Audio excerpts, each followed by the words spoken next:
ಕುರಿಗಳಿಗೆ ಹಸಿ ಮೇವು ಕೊಡಬಾರ್ದು, ಕೊಟ್ರೆ ಏನಾಗುತ್ತೆ ಅಂತ ಗೊತ್ತಾ? ಹಾಯ್ ಎಲ್ರಿಗೂ, ಕುರಿಗಳ ಆಹಾರದ ಸೀರೀಸ್ಗೆ ಸ್ವಾಗತ.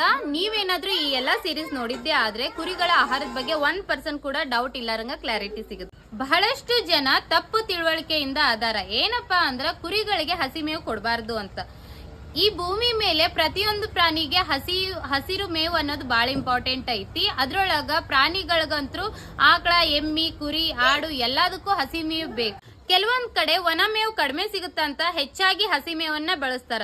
ಇನ್ನ ನಾವ್ ಹೇಳ್ಬೇಕಂದ್ರ ಒಣ ಮೇವು ಜಾಸ್ತಿ ಕೊಡ್ತೀರಿ ನೀವು, ಹಸಿ ಮೇವು ಕೊಡಲ್ಲ ಅಂತ ಬಹಳಷ್ಟು ಜನ ಫ್ಯಾಟ್ನಿಂಗ್ ಒಳಗ ಇದೇ ಮಾಡ್ತಾರ. ಯಾಕ ಅಂತಂದ್ರ ಬೇರೆಯವ್ರದ್ದು ಗೊತ್ತಿಲ್ಲ, ನಮ್ದಂತೂ ಹೇಳ್ತೀನಿ. ಏನಪ್ಪಾ ಅಂದ್ರೆ ಫ್ಯಾಟ್ನಿಂಗ್ ಮಾಡ್ಬೇಕಂತ ಮೈಂಡ್ ಒಳಗಿದ್ರ ಅದು 30-40 ಸೈಟ್ ಅನ್ನೋಂಗ ಒಂದು ಸಣ್ಣದೊಂದು ಜಾಗದೊಳಗ ಮಾಡಿರ್ತಾರ ಶೆಡ್ ನ. ಅಲ್ಲಿ ಅವ್ರಿಗೆ ಜಾಗ ಇರೋದಿಲ್ಲ ಹಸಿ ಮೇವು ಹಾಕೊಳ್ಳೋದಕ್ಕ. ಆಮೇಲೆ ಹೆಚ್ಚಾಗಿ ಒಣ ಮೇವು ಸಿಗುತ್ತೆ. ಒಣ ಮೇವು ತಿನ್ನೋದ್ರಿಂದನೂ ಮರಿಗಳು ಹೆಲ್ದಿ ಆಗಿರ್ತಾವ.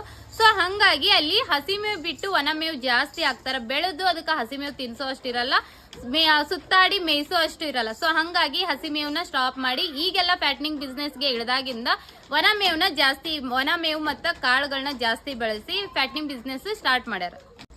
ಮರಿಗಳಿಗೆ ಹಸಿ ಮೇವು ಕೊಡ್ಬೇಕು ಬೇಡವೋ ಅಂತ ಹೇಳಿ ಬಹಳಷ್ಟು ಜನ ಕಮೆಂಟ್ ಒಳಗ DM ಒಳಗೆ ಕೇಳ್ತಿದ್ರಿ ಅಂತ ಈ ವಿಡಿಯೋ ಕ್ಲಾರಿಟಿ ಸಿಗ್ಲಿ ಅಂತ ಮಾಡೀನಿ.